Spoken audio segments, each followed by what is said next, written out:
I want to bring Pat up to talk about his shiitake logs and some of the benefits of shiitakes for a minute as well. Raise your hand if you like those shiitakes that just went around. So pay close attention to what this brother's going to share with you. First of all, one of the things I'd recommend to you, this is a lot of the stuff that they talked about here. You've got a tremendous amount of information. Oh, okay. Either one of these books, you can get this at the library. Get it online, different processes. I like to start back with where I started with. I worked for USDA in those days, what's called the 1040 student with the University of Maryland. And I was one of the lucky people who got a great job for USDA in the mushroom division. And the mushroom division was really good because there was only two of us. Basically what we did, we cultivated just about all the mushrooms that you can there, none to be cultivated. Beautiful. And it was a pretty cool job, obviously. And we grew our primary thing was the regular button mushroom that you buy in the store. And we had mushroom houses for that, and we did all the other ones. The person that for shiitake in the United States, for you to thank that we can actually grow it here, is a guy by the name of Dr. James San Antonio, was not allowed to import it into the United States because they considered it a pathogen tree. And as it turns out, it is not a pathogen. He was the one to prove that it was not a pathogen, and thus allowed the original importers. Back to the history of the shiitake. The original cultivation was in Japan, as far as we know. And for those of you that haven't seen the gills, and inside, we'll pass this around too, okay? Now, on those gills are spores, and if you counted the spores in there, you'd probably find about 25 or plus million spores in there. Okay, so there's a potential to inoculate a lot. And typically they're airborne, or beetles carry them around, all types of things. And they spread in nature. In the United States, we don't really have very much natural inoculation presence. Anyway, the original way that shiitake was cultivated was that they would take off the stem. And I'm going to split this now, pass this around. The original way that they used to do it was they would take a log, and preferably it was a freshly fallen log, not alive, because it will not attack or will not grow on living plants. Yeah, freshly dead. Freshly dead anywhere. Personally, most of the things I've heard say a minimum of 2 weeks after it's cut. Can be as much as 4 months. A lot of this depends on when you do it. An example is if you do it in the springtime, when the sap is running up, it's going to take a lot longer for the tree to actually die. Versus in the fall, what happens? Sap goes down. Sap goes down, you cut the tree, and you usually, within a week you can go, 2 weeks. 2 weeks is typically where I go with it. Well, anyway, the original way cultivation was that they had the mushroom like this, and what they would do is they would rub this on the outside of the bark. And then they would pray. This is the truth, I know it sounds crazy, but they would pray, and they had a little chant. And usually what they would do is, this would be in a particular time of the year, usually early spring. And the reason that they would have it in the spring is because you have the spring rains. Okay?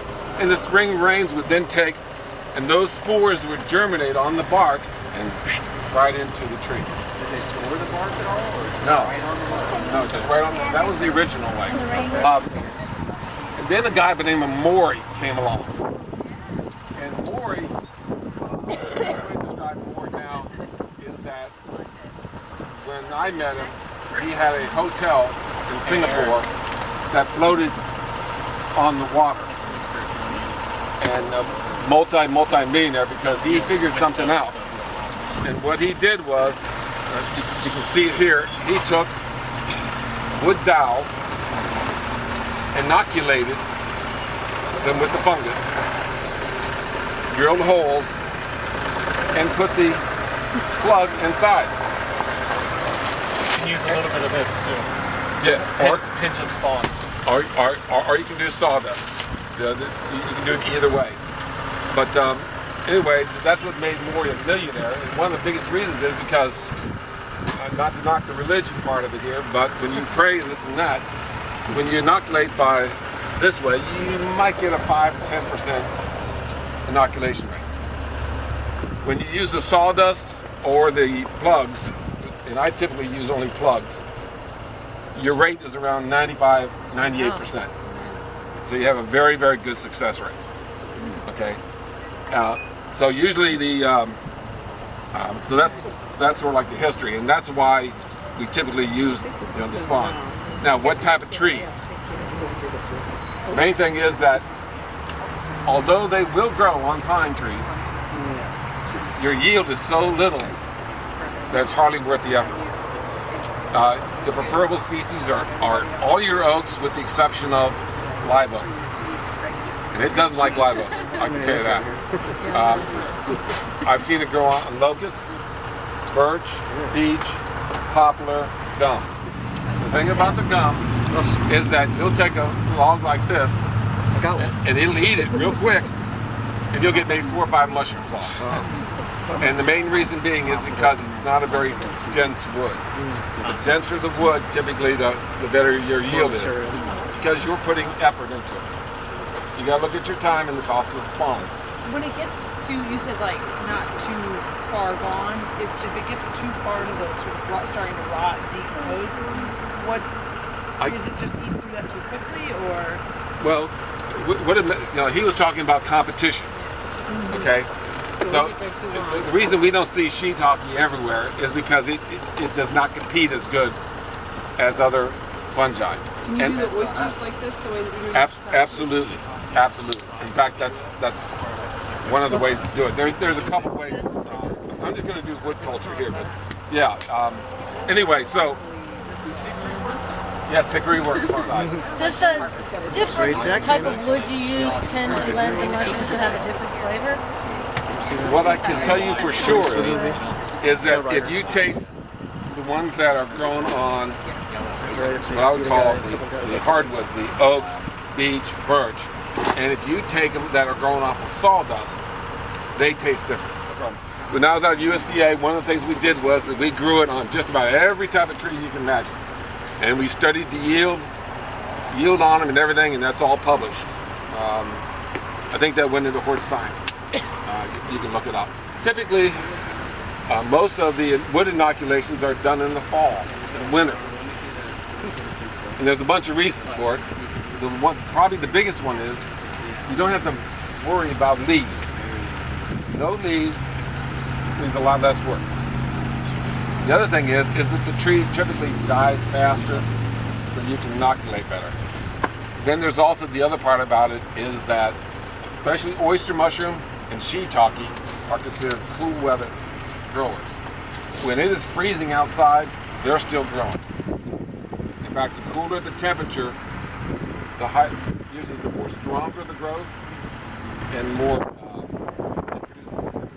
enzymes and everything, I guess, and it'll actually break down better. So they're considered your cooler, or what we call is cool weather mushrooms. They'll typically, a lot of your fruiting will occur on warm days in spring, warm days in fall. Okay, that's for shiitake and oyster mushroom. Okay, and during the winter too. Okay. Do you cut, you have these outside, right? Right. Do you cover them with snow, or you just No. leave them snow? I'm a lazy person. Okay, I don't water them. Okay, I don't water them at all. And he was saying, oh, if I want to get extra flushes, I can do that. I can water them, soak them, and I can tell you a whole bunch of different stories without boring you. Okay, but basically what it is, I'm lazy. I don't want to do it that way, and Mother Nature seems to give me enough. Plus, everything that I grow is sold, or I sell. So would it need to be in the shade or like In the shade. In fact, all of these, both oyster mushroom and shiitake, need light to fruit. In fact, most of the ones that you're going to be growing need light. Edge of woods and even deep in the woods is fine. You'll get enough light? Yes, plenty of light. Because remember, it literally, if you can see your hand in front of your face, that's enough to make it fruit. Okay? You're asking a couple of good questions on the thing. It actually leads to what size do you deal with. my problem is that I'm 62 years old, and my days of cutting down massive number of trees are over. Anyway, so you can use anything from here to here. Just remember, you gotta move it. When I sell them, I've sold logs out at the farm that I have here, and I say they're $20 a log. Help yourself. And I always see them. They always go, "I think it's that one, Hercules." And then I always have a comment saying, "I do not help you getting it to where you're going. That's yours." And then comes the thing. Well, I'll get it in there, and they tip it over, and then they start to roll it a little bit, and then they say, "Gosh, the car is about 400 feet away." They go, "You know what? I think I'm going to go that size." And then they leave that one there for me to get with the tractor. Okay. So my recommendation is stay with the smaller size. Typically, when you look at actual mass, you'll get a better yield with this size. A log like this will last you 3 to 5 years. You inoculate it, and you'll typically, if you're very lucky, your first year, in other words, you inoculate in November, you'll get some fruit in March, April, and then you'll get some in the fall. You're very lucky. The odds are, because this is already asked me, the odds are that you'll inoculate now, if you inoculate now, and it might be a year to a year and a half before you're going to get fruit. You won't get them in the fall. It's going to have to take another winter, Well, probably. no, it's not that. It's strictly luck of draw, the location, the weather, everything else.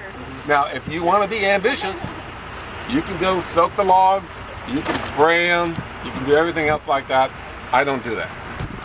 I have done that over the years when we were USDA, and oh yeah, you'll get fruit faster and everything else like that.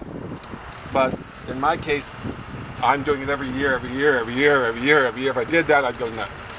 Worrying about it. So you don't scrub, you don't seal the ends? No, I don't do any of that. Is there a theory behind that? I've heard about waxing the ends of the plugs.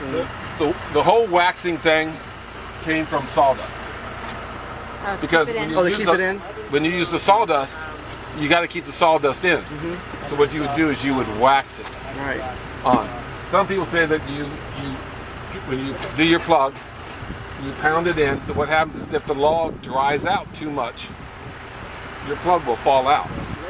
Okay, which does happen.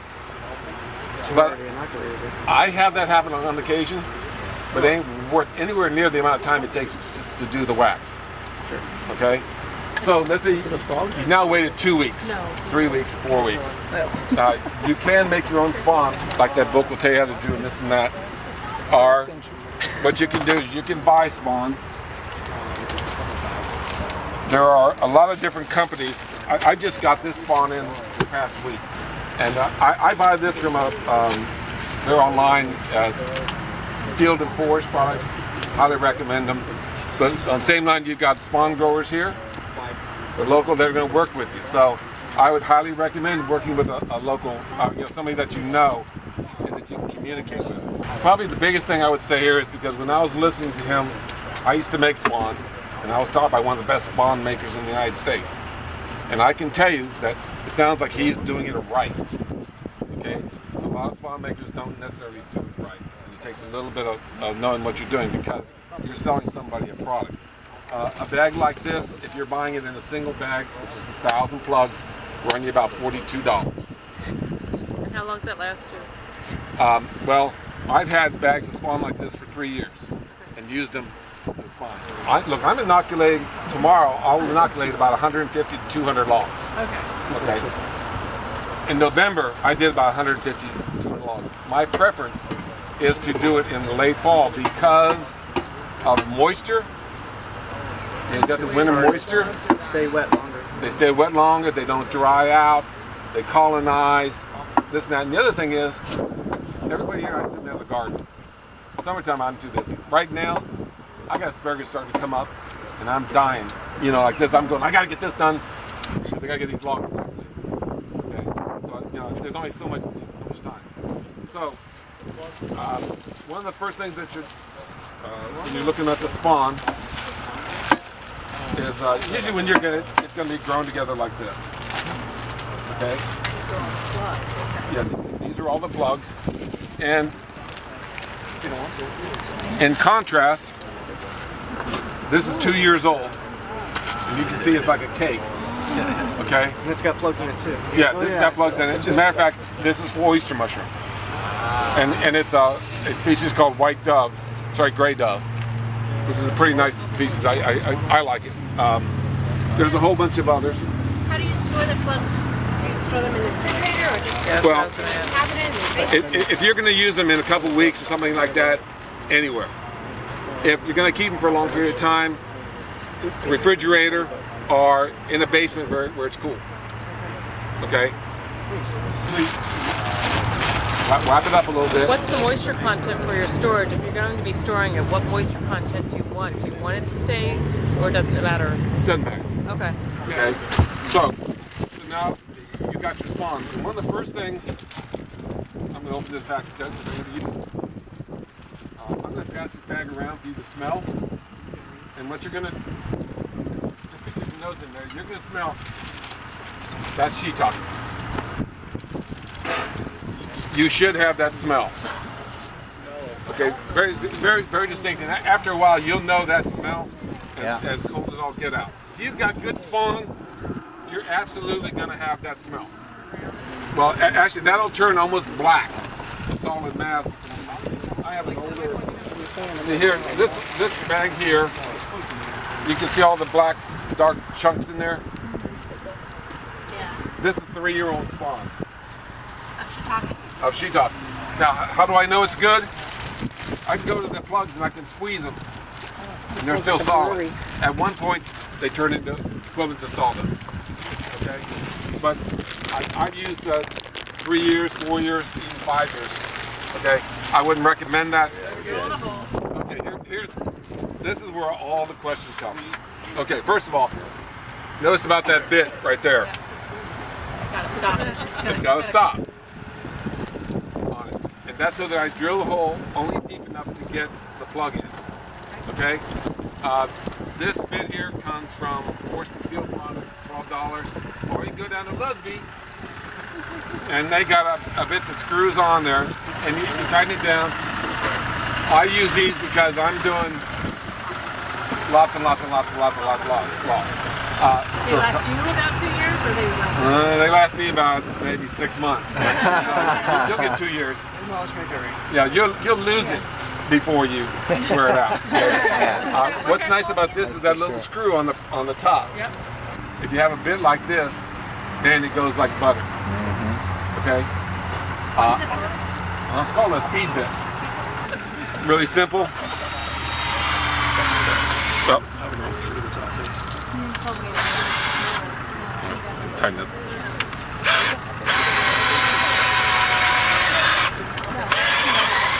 Okay.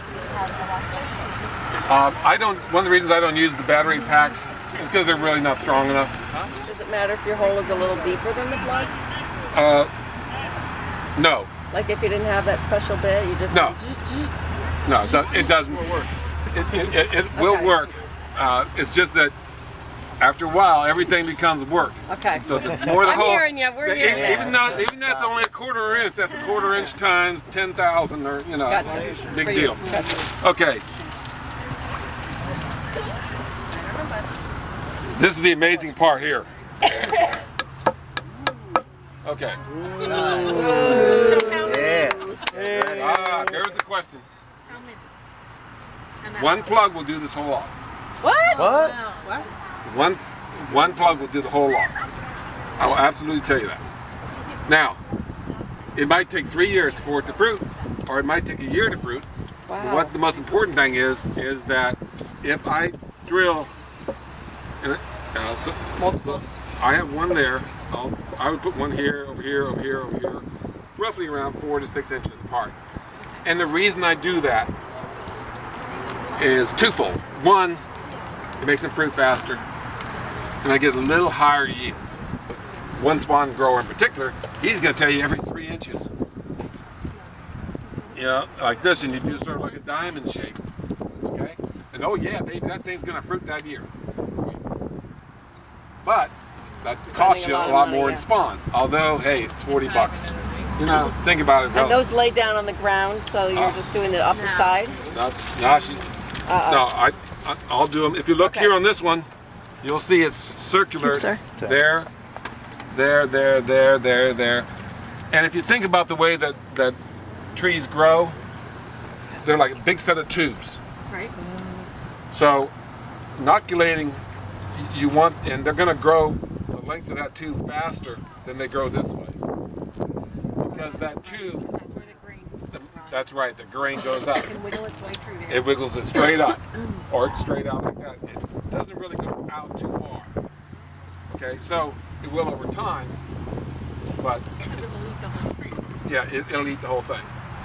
So you typically make it longer and then shorter on the sides. So you're making like a diamond shape. That's the classic. Okay, And all the way around the log? all the way around. And how do you get it to stand up straight? Ah, good question. That's a magic one. Okay, the first thing is, I'm going to tell you what the Japanese way of doing this is. You've done your prayers, you inoculate your logs. In fact, even after they do the plugs, they do the prayers. Then what they do is they form what's called the rick or standing yard, which is basically you lay the logs. First of all, what I do is I take like a bricks, or I'll take some old wood, and I'll give me 4 posts, and I'll lay the first one like this, one there, and then Log cabin style. like a log cabin thing, going like this, but filling in the spaces, you know, so that's the thing. And that's really your resting or your first year for growing, which is during the winter time typically. And what you're doing there is by keeping it a tight area, you're reducing the moisture evaporation. When the snow falls, it's, you know, all your water is just dripping right on down, keeps it moist, everything like that. And what they do is they do that for the colonization of the log. Then that spring, they then take them out, and you take it out to what's called the laying yard. Now, typically, if you look at the Japanese, they are really amazing at doing this. They'll start with a little teepee, and they'll build that teepee out in a long row. So they're standing them up like this, sort of against each other, sort of crisscross but leaning. Here's your next step. Can you lay them flat? Absolutely. So that's what a lot of people do. Originally, we were concerned about the idea that they were in contact with the ground and that they would be contaminated. But I can tell you for sure. In the ground like a post, or You can put them in the ground as a post. Yeah, parsley's. I buy almost all my logs in now. And I say to the guy, you know, I want 6 inches. I'll take anything from 2 inches to like 9 or 10 inches. Well, unlike most males, this is 9 inches to some of these guys. You know, I mean, you know, so, but I got a tractor and I can deal with that. Okay, and on those, I just stand them right up,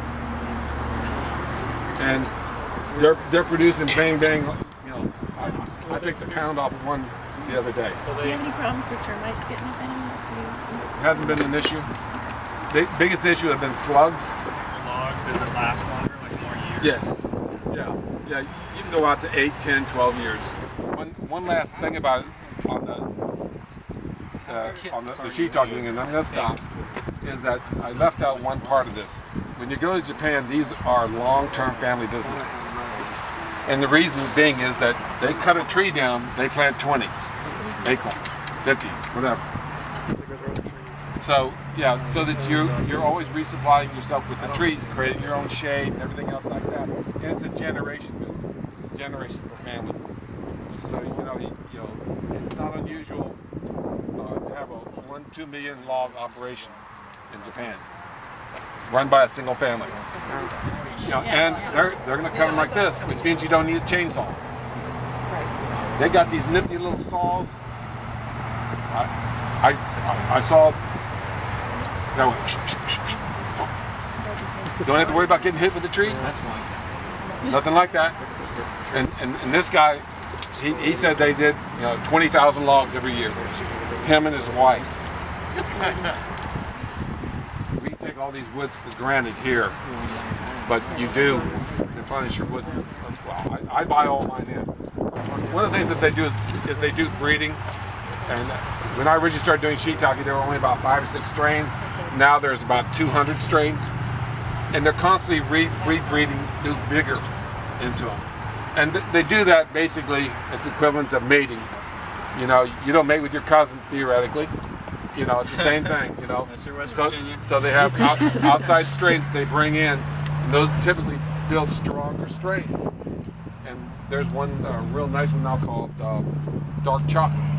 It's a beautiful thing. Really nice. Very, very vigorous. Some of the old strains, if you keep doing them over and over and over, just like in your seeds in your garden, they lose vigor. A couple over here mentioned one thing. I was down at a place called Mushroom People, which is in Tennessee, and they were one of the original spawn makers thing. And I was in his office sitting there talking with him about old times and all types of crazy stuff. And his phone was ringing about every 30 seconds to a minute. And most of the calls that he got were, my mushrooms haven't produced yet. And he said, well, how long has it been? 3 weeks. No. You're going to wait a while. It might be a year and a half. Best thing is put it someplace where you're going to occasionally walk by, because when you least expect it, that's when you're going to grow, except for while you know the weather conditions. Thank you.